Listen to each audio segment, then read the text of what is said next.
The last thing is to do your best to get a great education in America. Wallahi, it's important, man. Get an education.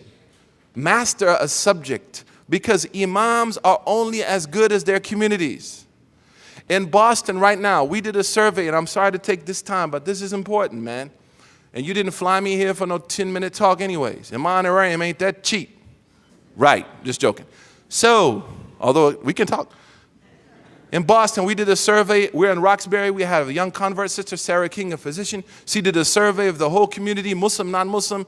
We said we're thinking of opening up a preventive healthcare clinic, because preventive healthcare is the medicine of the rich.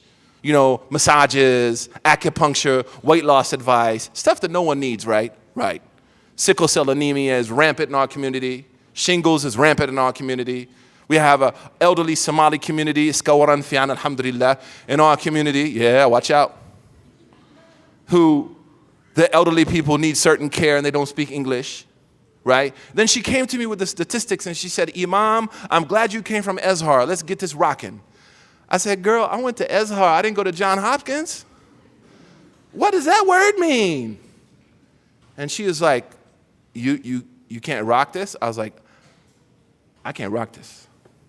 But why don't we find professional partners in our community, physicians, who will be willing to volunteer their time and open up this clinic? Man, mashallah, because of Boston being what Boston is, just boss town, mashallah, we had more than 30 people come forward. Muslims who are masseurs, man. Can you imagine a Muslim masseur giving massages to people in the hood, man? People that got 6 kids at home, who work 40 hours a week and come off the subway, walk by the masjid and see a sign, free massages.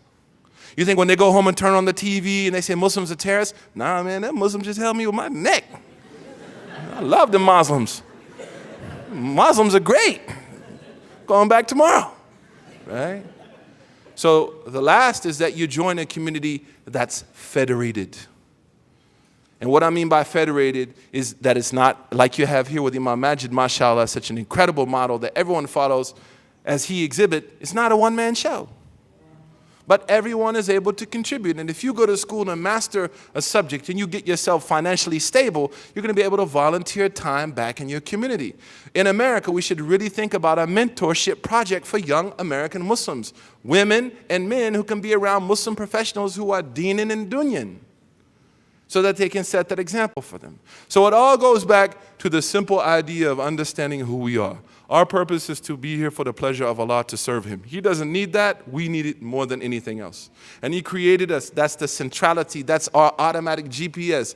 Our GPS is Jannah. That's why Allah said to Adam and Eve in the plural, ihbitu. All of you get out of Jannah, because we were in the loins of Adam when he was expelled from Jannah. Therefore, our real home, our real return is not Boston, is Jannah, back with our parents. We go to our mom and daddy's crib in Jannah.